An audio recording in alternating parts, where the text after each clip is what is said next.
The superintendent's episode you're about to hear was recorded in San Diego, California as part of the AASA conference. AASA brings district and school leaders from across the country together for important conversations about what they're doing in their districts, the results they're having, the results they're not having, and how we can all work together to make sure that every child can succeed in school. These conversations were heartfelt, they were interesting, they were open and candid, and I cannot thank the superintendents who are a part of it enough. From the Fort Worth ISD superintendent who told me that in her district, she's not just the superintendent, but she's also the largest employer, the largest restaurant, and the largest place of transportation. I was absolutely floored to, really have that put in front of me.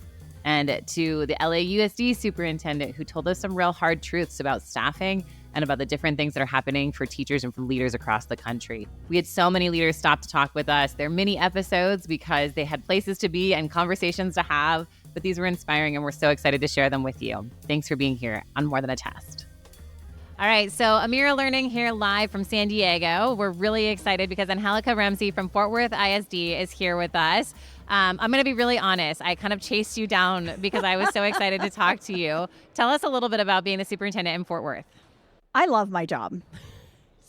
I will start there. It is complex. Not every day is super fun because we have to make really tough decisions, but it is a joy and a blessing. And I have a friend who said to me, even on your worst day, remember that you prayed for this job. And so I always keep that in the back of my mind. So I have fun every day, love my job. We have the best kids in the universe. You just gave me a little bit of chills, this idea of like these really hard, I've had talked to a couple of superintendents today, and every single one has said how hard the job is. And this year is particularly hard. We keep thinking that this year's the last year that it's going to be hard. We went through COVID, and with the end of our ESSER dollars, in our state in particular, our legislator did not take action on school funding for most of the things that we need dollars for. And so it's really made us have to sit down and make some really tough decisions that are heartbreaking because it includes budget cuts that include people. So that weighs on your heart. And they're really tough decisions to make. But if you center them around kids and you try to keep those cuts as far away from the classroom as possible, it doesn't make it easier, but at least you can sleep a little at night. Okay, let me ask you a couple of things about that. So I once had Julie Raphael Barrett on, who is the head of WLE, and she said it's really important when you're in the hardest moments to have an incredible personal boardroom. And so my question is, who sits at your board table when you're making these hard cuts, these hard decisions? Yeah, I have two teams. My team of 10, which is our 9 board members, and myself. We talk through all of these things, and it's important for me to give them all the information, including unintended consequences of each, like A, B, C, D of decisions. But I have an amazing cabinet that provides me technical assistance, and actually I have a third group, and that's other superintendents that you can call because while it can be a lonely job, it doesn't have to be. Everyone's so giving of their time. This may be a difficult moment for us now, but other folks have already gone through it. And so you can listen to them and learn maybe how to navigate it, how to communicate in a different way that wasn't top of mind for you. You bring a lot of hope and optimism, but the truth is it's hard. What's a decision right now that's really weighing on you? During ESSER, in our school district, we were able to add some freshman success coaches. Okay. And at every high school, there were additional staff because that freshman year, that transition from 8th to 9th grade is really difficult. Okay. And they really allowed to have a specialized person to help navigate those 9th graders into success into 10th grade. As the ESSER dollars have gone away, that's a position that's going away. Oh my gosh. And that's weighing on me. Right. Because there are relationships that are built. These are folks that have done really great work in the school district and I believe have made an impact on our students. So I think it's the human element for me. The budget pieces, when we say, I have to cut 15% of my budget, that's almost easy. Right. But the human piece, that's the one that's hard. Okay, so what's something that you fought for that you're really proud to keep? Our family engagement specialists. Okay. So using ESSER dollars, we have 129 family engagement specialists out at our schools. Great. And we were able to absorb them into our budget because of the impact that they've made in moving from parent engagement to parent empowerment. Okay. So we're really working on building agency for our families. We serve 90% kids of color. Okay. And a lot of immigrant kids. We serve a community with 93 different languages. Right. And so a lot of our parents didn't go through the American education system and don't necessarily know how to engage with us. And those family engagement specialists have pushed in and have helped and done amazing things. We have food pantries at so many schools. If you need tennis shoes, like they make it happen. So that one I'm really, really proud about keeping. So when you say that is a successful program that's worth keeping, what made it successful to you? So we do use some data. Okay. I mean, it doesn't sound like something that comes with data, right? We're used to data around math and literacy and things like that. But you're saying, we can measure family engagement. We literally were able to measure engagement of students and families with the program. Right. Students coming back to school, the amount of students coming every day to school because they were building those relationships with parents. Right. And the amount of parents coming onto campus or just engaging with us so that we can partner with them and their students learning. Right. Literally, we're able to get that data. But for me, as important as like black and white data is that qualitative. We do a lot of listening. Outside of a safety decision, I don't make unilateral decisions. And I always ask those closest to the issue. So we asked parents. Right. And I can't think of one parent that said, terrible program. The opposite. Right. Exactly. Okay. So you're really excited to be keeping that going. And I think that's really thrilling. It's nice to be here right now when you're talking about, you have these superintendents who circle around you and then you have people who you go to in these moments of hard decisions where you're either keeping something or letting something go. You talked about the family engagement. I actually talked with the superintendent from Philadelphia, and he was saying that his number one priority was even more simple than that, was just attendance, and that they were able to increase student attendance by 13%, and that's part of where their gains come from. And I think this is an unintended consequence of COVID that no one expected. Is that that's right? Kids weren't used to going to school, and so they just stopped coming to school. That's right. And it became easier to say no. So I appreciate you bringing that up. Yeah. Tell me a story from this conference that has meant a lot to you. So I had a conversation, it actually is more informal. Okay. Had a conversation last night after a panel I was on with someone who's aspiring to be a superintendent. Okay. And first time I meet this lady, but I can tell you, brilliant. She's ready for the job. Right. But she asked me, how did you know you were ready? In her words, I don't feel like I'm prepared. Right. I've only done this X amount of years. I don't have this certificate. And I was able to kind of have the conversation, look at her and say, you were ready. Right. Like as women, sometimes we wait until we know everything, and it's impossible to know everything. There's so many pieces that you're going to learn on the job. Right. And so I think as important as all the learning that we've done, it's those informal conversations. For me, it's an opportunity to increase the women in the superintendency and to gain another friend who I can help along the way. So that's probably been the best. Okay, so I love that you brought this up, and I think that we talked about Julia Raphael there and just how few women are going into the job. A lot of our listeners are educators. What is your advice? Like your number one piece of advice? This is what you want to do. If you think you want the top job, what would you tell them? So many of us didn't aspire to this. Right. I never thought I would be a superintendent. I was so happy in the classroom. Loved kids, went into the profession because I wanted to make a difference because so many made a difference in mine. Right. I started school not speaking English. Family life wasn't the greatest. I had parents that were much older, and I was a caregiver at a very early age. I had to work to help support the household in high school, but there were adults that believed in me, even on days when I didn't believe in myself, and I wanted to give back. I think that's what you really need, because at the end of the day, all of these decisions, everything you do in the superintendency, it's about knowing why you wake up every morning. And the preparation stuff comes. So not to be afraid. If you're a classroom teacher, start volunteering for things. Right. Volunteer for a campus or a district level committee. If you're in a campus leadership, volunteer to sit on a steering committee for something at the district level. Start getting experiences and things that you're not familiar with. So come up as a classroom teacher, budget, bonds, school construction, operations, not a strong point. So I sought out those opportunities. And you'd be amazed at how many people are willing to just, come and sit in a meeting. Come, I'll give you an hour and a half of my time so that you can learn, pick my brain. But not to think that just because you haven't checked every single box that you aren't prepared. Loving kids, having a great heart, you'll learn the technical. Yeah. And you have so many people that'll help you along the way. What is one of the best things you've learned since becoming a superintendent?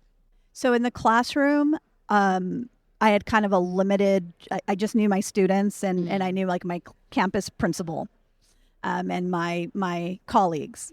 I didn't really understand the impact, the larger impact that education has on an entire community. Okay. And when you get into the superintendency role, you learn things like the fact that you are usually either the number one or number two employer in the entire city.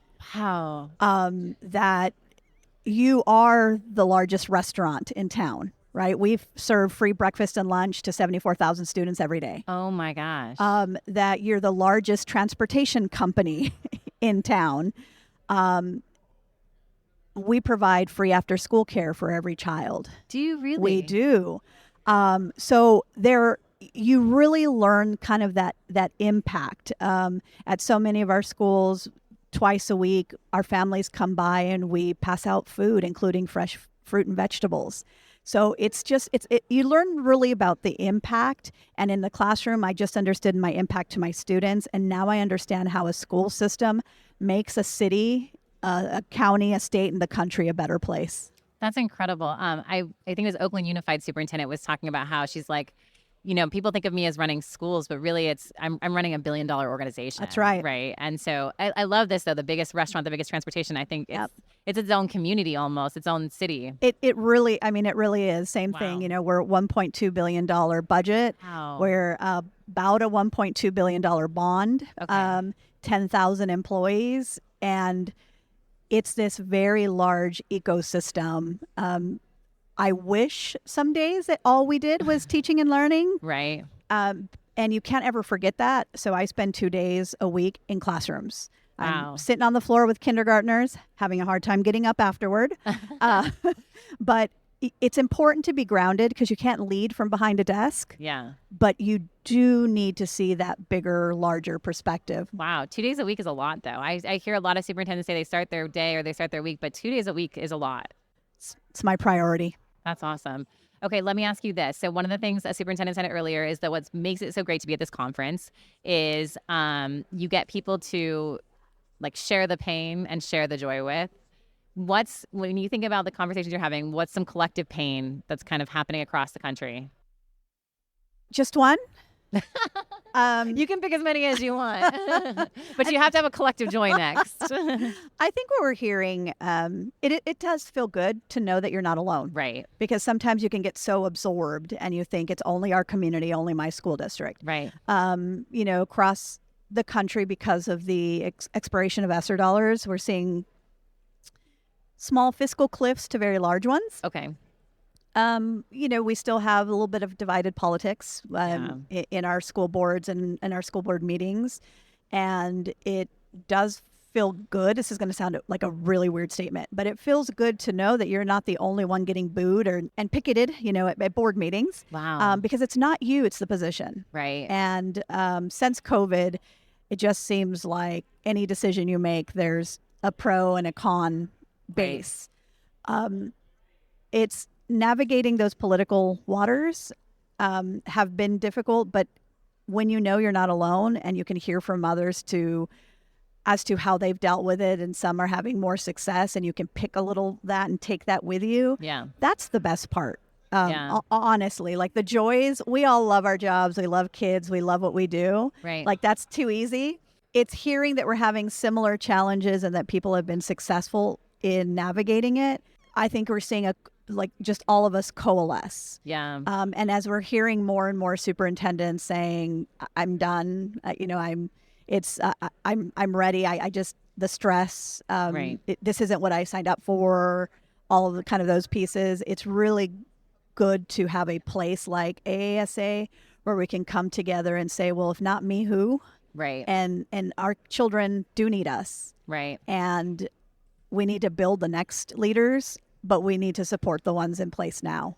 I'll tell you a moment that I had today. A superintendent was talking to me, and I gave him an example of something that I dealt with the politics of a school because, I work at a Mirror Learning. We have an AI reading tutor, and every once in a while there's something political, right? Sure. And so I brought up a situation that happened, and I said, how would you deal with this? And he looked at me and he said, I deal with that at least 3 times a day. And I was like, oh, man, it happened to me once, and I almost fell apart, So I don't think that I love what you're saying, that you have a community here, but I hope that more people are hearing just how hard this job is, and that really understanding that their comments, while it might just feel like me giving one comment, one moment, one picket, it happens all the time, and it's on both sides of the fence all day long. Absolutely. And I think we've kind of sadly gotten used to it. Yeah. And there are so many issues that happen in a day. And yet you have to continue to make sure that you are the best steward for those children, that you're the adult advocate for the children in your care, and that you respond with grace. Right. And that's so important, because at the end of the day,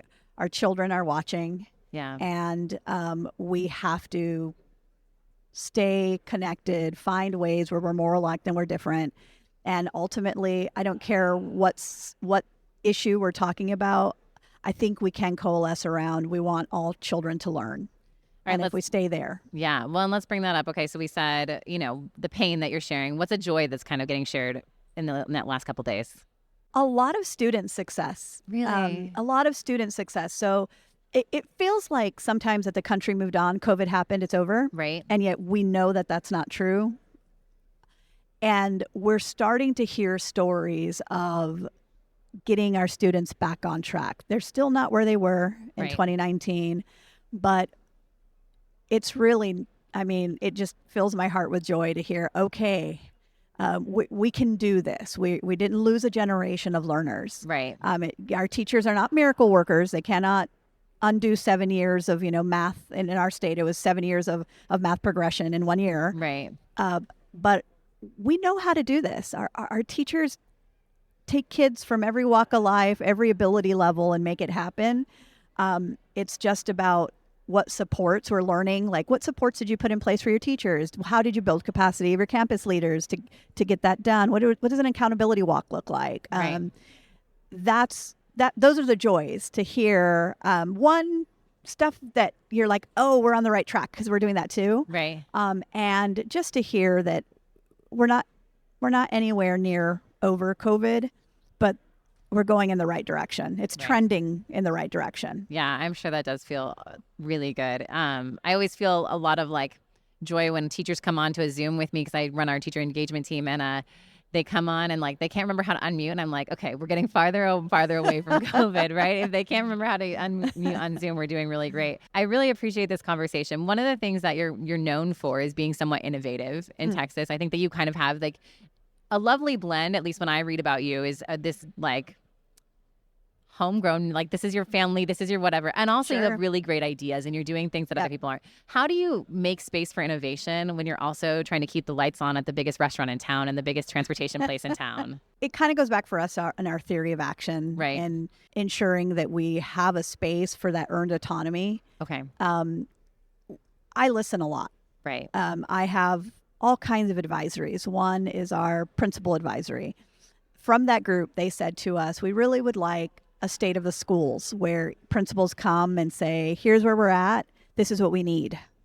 Okay.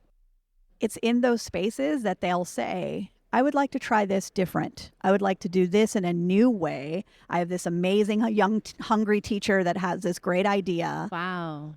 You have to create those spaces and allow them to pilot and work through, and then try to figure out, is that going to work at scale? Or if not, for who?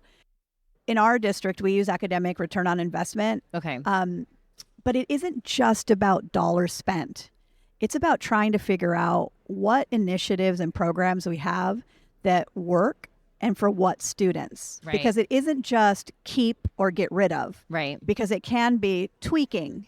You know, we noticed we gave it to all, but really it really works for emergent bilinguals in elementary school. Right. So having a space where you're kind of doing evaluation of program, you're listening to the human element, and that you're allowing some really thoughtful, like, innovation happening that's organic, is the only way that you're going to keep such a large place just thriving. Well, that's kind of what I was thinking. I mean, when you're talking about these smaller populations and what works for who, like, is there much that works for an entire district your size with as much diversity as you have? No. I mean, no, because you could even have on two sides of our cities, we're so large, right? Two schools that have maybe even similar demographics, and it really worked here, and it really didn't work there, and you do have to take a step back and say, was it the initiative didn't work? That the initiative was the wrong initiative, or was it the implementation that went wrong? Right. But we have spaces where, like, no, similar implementation, training, support. It just wasn't the right thing for students here. Right. So, no, there isn't a one size fits all. And I'm so glad we're past the days of a classroom that's a K-12 schoolhouse. Right. But it still feels like we're confined in these spaces where at 6 years old, you were in first grade and you cannot matriculate outside of that cohort. And only in this 8:15 to 3:15 day, 180 days a year. That's frustrating.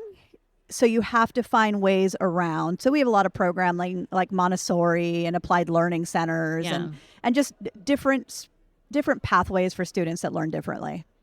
And okay, so if there's one huge change that you could like magic wand it and make it happen, what would you make happen? I mean, you're talking about like, the real school concept of everyone expects school to look one way. So if you could magic wand it and change it, what would it be?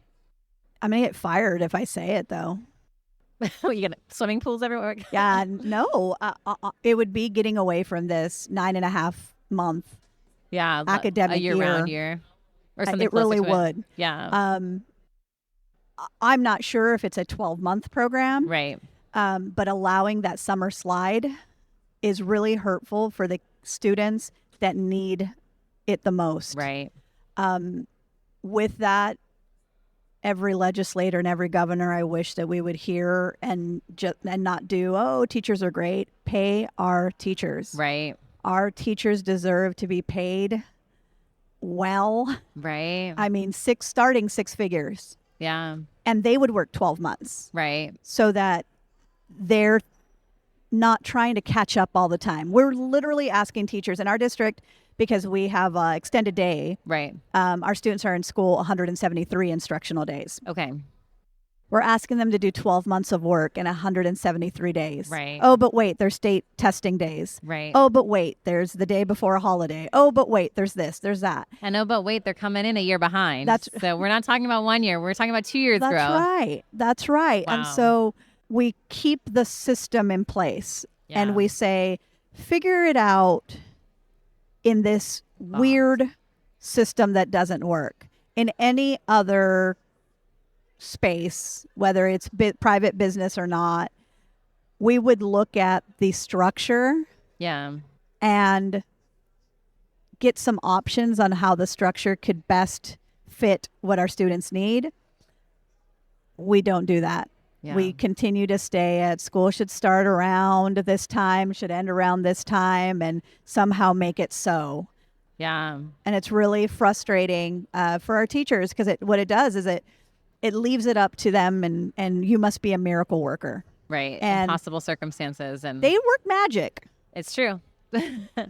But no one's a miracle worker. Right. It's so interesting how I recently heard someone say that, in business, it takes 10 years to adopt something new. But in schools, it's something like 24 years. Like, that's like when we expect school districts to really change and make like a monumental shift. It's that long. And yet the average urban superintendency, 10 years, 3 years. Right. Because the job's impossible. You must make change now. But don't upset anybody. Don't change any programs. Don't cut our budget. Right. make everyone happy, but make change today. Okay, we started this conversation. It's funny because we got on a little dark here, and it's funny because everybody else who's come to talk to me started out dark and ended up joyful. And I'm going to bring us back to the joy that you started with, I always which have is joy. that you love your job. Love it. Every day. For a superintendent who's not loving their job, and I've talked to plenty today, either on the bypass or in this chair, what would you say to them? I think it's getting back to who you are as a person and what brings you joy. Right. I would not have gone to Fort Worth if the community values, the values of that school board, the values of the larger school community didn't match mine. Yeah. Because when you have that mismatch, you're not going to have joy. Taking a step back and not taking it personally. I live my life by the 4 agreements. Right. The hardest one is don't take it personally. Right? It's just hard. Oh my God. But if you can take a step back and just understand it's not about you. Yeah. We just happen to live in a time where it's a little more difficult than others. Right. This too shall pass, and you have to find your people. Yeah. Take time for yourself. I'm such a weirdo in many ways, and one of them is how I relax is cooking and cleaning. I told you I was weird, but you have to take that time. So at least twice a week, I go home at like a little after 5 and make dinner and spend time. It's just family time.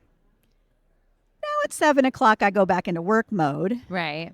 But I have taken time to do something that gives me joy, and I'm leaning into family. Right. Whatever it is that makes you happy. Go and have that. And just, if anything else, it's just know that we're all in this together. You're not alone. Right. And there are tough days, but remember back to the day when you prayed for this job. Oh my gosh. I get chills again. Like you prayed for this job because you knew that you were the right person to lead that school district and that community. And so why did you believe that? That hasn't changed. Yeah. And give yourself the strength and fortitude to get through that. That's incredible. I really appreciate. I don't know why, but for me, that is just doing so much. That and the remember, it's not about you. I'm going to take from this interview and keep it. All right, 2 last questions before we go. Sure. Best advice you've ever been given? Don't be afraid to get fired. So what? Don't be afraid. Really? Yeah. So in school leadership positions, sometimes you can get so caught up in worrying about keeping your job that you compromise what's best for children. Okay. Don't be afraid to get fired. Okay. Do what's right for kids. And if that means you end up fired, if it was for the right reason, God will find you a space somewhere else.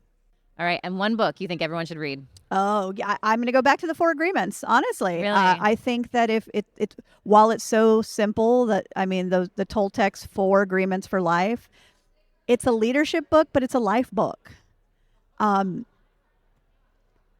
If we live by them, we would be better as a society. We would not make assumptions, right? We'd work hard. We wouldn't take things personally. We would always do our best. Right. And I think that the world would be a better place if we all adhered to that.